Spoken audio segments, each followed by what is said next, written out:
Well, good morning and happy Thursday. How's it going, Ryan? Oh, lovely. Well, we're glad to be here. Jeff Hauser from the Revolving Door Project is joining us to weigh in on Biden's corporate nominees. Dr. William Barber discusses the March on Manchin. And Matt Taibbi is going to react to how the mainstream media handles criticism. I'll give you a little spoiler. Not well. not well indeed. But first, President Biden has issued an executive order to drop President Trump's attempts to target social media app TikTok, and we chat over security risks due to their connections to the Chinese Communist Party.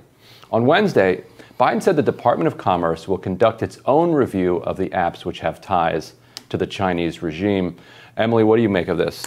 Yeah, I don't really know what to make of this right now because I think, a review of these things is always good. And the Trump ban had been held up in the courts and hadn't been as effective as I think he had maybe postured or some people had hoped it would be. But then when you sort of get into it, there's the question of signaling, right? What are we signaling to the Chinese Communist Party about our willingness to tolerate some of these apps and our willingness to sort of let people use apps that may actually be a national security threat? As, by the way, I do think people are very right to be very concerned about TikTok, given how security laws work in China. So I think, to me, this isn't a huge deal. It's not a big blow up, but I'm not sure that it's, the right signal at the end of the day as to how the Biden administration plans to deal with some of these legitimately very, very thorny conflicts when it comes to our freedom to conduct business with China and the question of whether that's ethical, moral, or secure for the country at this point,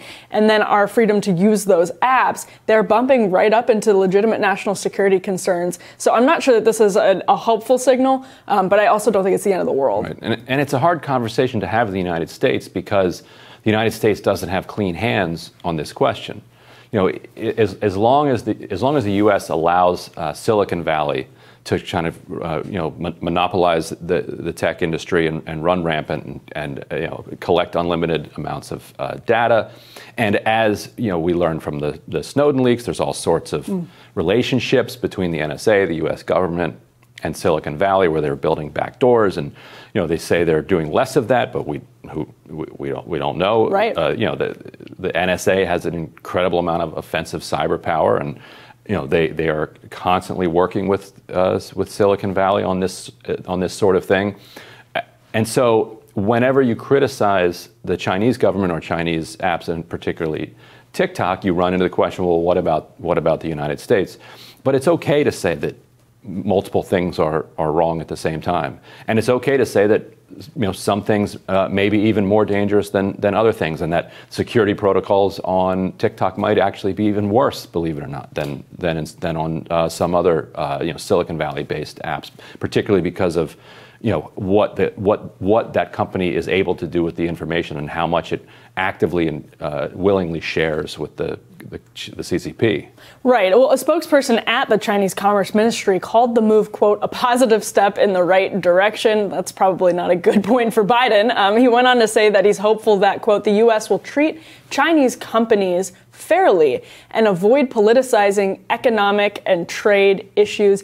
Actually, as you were just talking, Ryan, it reminded me of our conversation about Fauci in the emails, Anthony Fauci's emails. We learned that he was having conversations with Mark Zuckerberg about various things as they were sort of mulling over everything in the early days of the pandemic. And in America, that was sort of controversial, right? Like the corporate media wasn't upset about it or outraged by it, but a lot of people, on the populist left and right did see that as something that's really, outrageous. And in China, I mean, that's what happens all the time. And so the government actually controls the flow of information there. It's not to say the government here doesn't exercise any control over the flow of information, but it is on a very, very different level. And so the question is, do we look at something like TikTok, which is owned by the Beijing-based ByteDance, and say that's a product that we should be allowing our people to use and to pump money back into that company? I think that's a really legitimate question, and it's getting harder and harder because TikTok has just exploded, and it is enormously popular now. Right. And it exposes a couple of different problems. And one, and I alluded to the monopoly power of Silicon Valley, the number of startups and new innovative companies coming out of the United States has plummeted.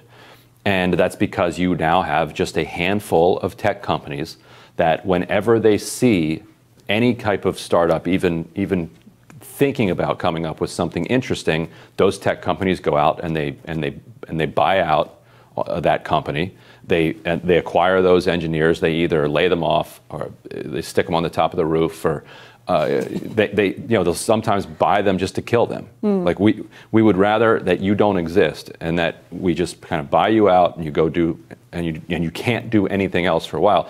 That is a system that is designed for atrophy.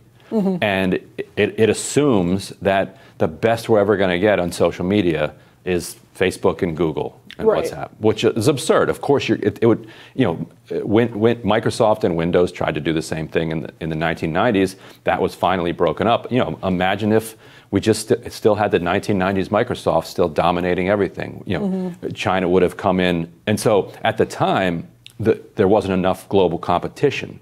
And so the U.S. was able to break up that monopoly and then still innovate and then still grow. But now there's global competition. And so if all you have left after decimating your manufacturing base is a quote-unquote knowledge economy, but your knowledge economy is controlled by a couple of oligarchs who make sure that any new knowledge is squashed, then you're going to lose that too. Now you don't have manufacturing or knowledge. What do you have at that point? Well, and we also geared a generation of people to participate in the knowledge economy and now have a ton of open jobs in other sectors of the economy where we need people to work there. And because they all have college degrees and they all thought they would go participate in the knowledge economy, and that was what it looked like they were told to be a contributing and valuable member of society, here we are. And it's a very difficult situation. And one final point on sort of the American tech companies.